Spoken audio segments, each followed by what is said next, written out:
एखाद्या व्यक्तीचा राज्यातल्या हाय प्रोफाईल केसशी घनिष्ठ संबंध असतो. मग त्यांची ईडी चौकशी किंवा SIT कडून चौकशी होते आणि त्यानंतर पुढच्या 2-3 दिवसातच त्याचा हायवेला कुठेतरी भयानक ॲक्सिडेंट होतो. हा बॉलिवूड किंवा सगळ्याच मूवीमधला ॲव्हरेज सीन असतोच.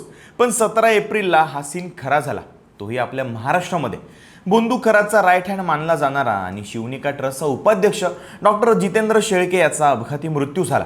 अवघ्या महाराष्ट्राचं डोकं चक्रावून सोडणाऱ्या बोंदू अशोक खरातच्या शिवनिका ट्रस्टमधला जितेंद्र शेळके हा एक मोठा धागा होता. त्यामुळे आता हा धागा कापला गेला की त्याचा ॲक्सिडेंट हा निव्वळ योगायोग समजायचा.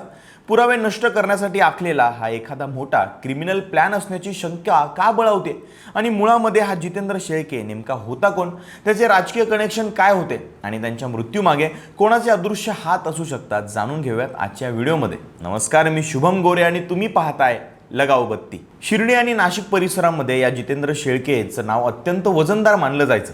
सिल्वर ओक डेव्हलपर्सच्या माध्यमातून त्याचा रिअल इस्टेटचा खूप मोठा टर्नओव्हर होता. इतकंच नाही तर त्याची स्वतःची शैक्षणिक संस्थाही होती. शिर्डी आणि परिसरामध्ये त्याचं मोठं आर्थिक आणि सामाजिक जाळं होतं.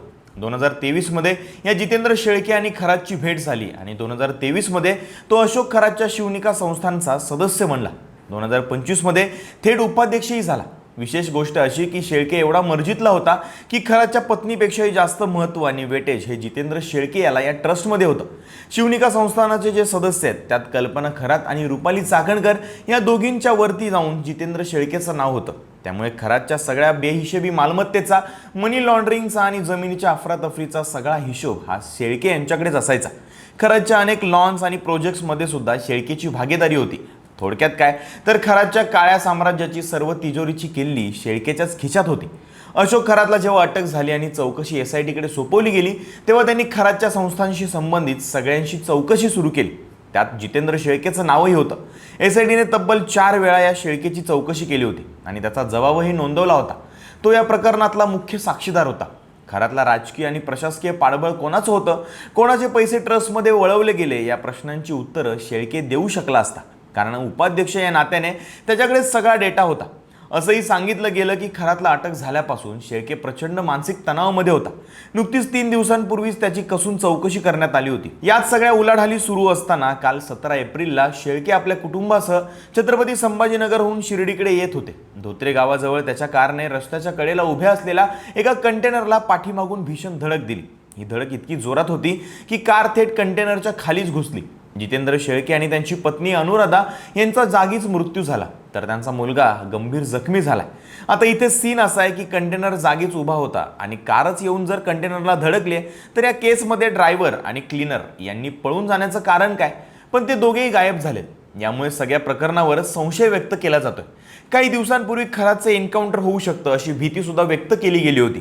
पण खरात सुटला तर खरातची पोलखोल करणारा शेळके जिवंत राहणं अनेकांसाठी धोक्याची घंटा होती. अंजली दमानी यांनी तर असं वक्तव्य केलंय की ही तर फक्त सुरुवात आहे. सूत्रधारांना वाचवण्यासाठी पुरावे नष्ट केले जातात. सुषमा अंधारे यांनी या घटनेला विश्वसनीय नसलेली घटना असं म्हटलंय. जर शेळके यांनी SIT समोर काही मोठी नावं घेतली असती तर महाराष्ट्राच्या राजकारणामध्ये भूकंप झाला असता. तो भूकंप टाळण्यासाठीच शेळकेंचा काटा काढला का, असं अंधारे म्हणाल्या. तर अमोल मिटकरी यांनी शेळकेंच्या वाहनाचे ब्रेक फेल झाले होते की ते केले गेले होते याच्या चौकशीची मागणी केली. भले समृद्धी महामार्गावरती उभ्या असलेल्या गाड्यांची धडक होणं ही सामान्य गोष्ट असली तरी या प्रकरणाची पार्श्वभूमी बघता याला योगायोग म्हणणं कठीण जात आहे.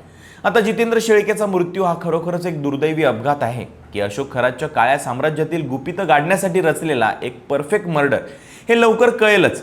तपास यंत्रणा त्यांचा कसून शोध घेतीलच, यात शंका नाही. पण जर हा घातपात निघाला तर एकंदरीतच राजकारण किंवा यामागे जे मास्टर माइंड असतील त्यामुळे आपण किती खालच्या थराला चाललोय हे समजून येते. असो, तुम्हाला काय वाटतं? हा फक्त एक साधा अपघात आहे की हे कटकारस्थान आहे? कमेंट्समध्ये नक्की सांगा आणि लगाव बत्तीला सबस्क्राईब करायला विसरू नका.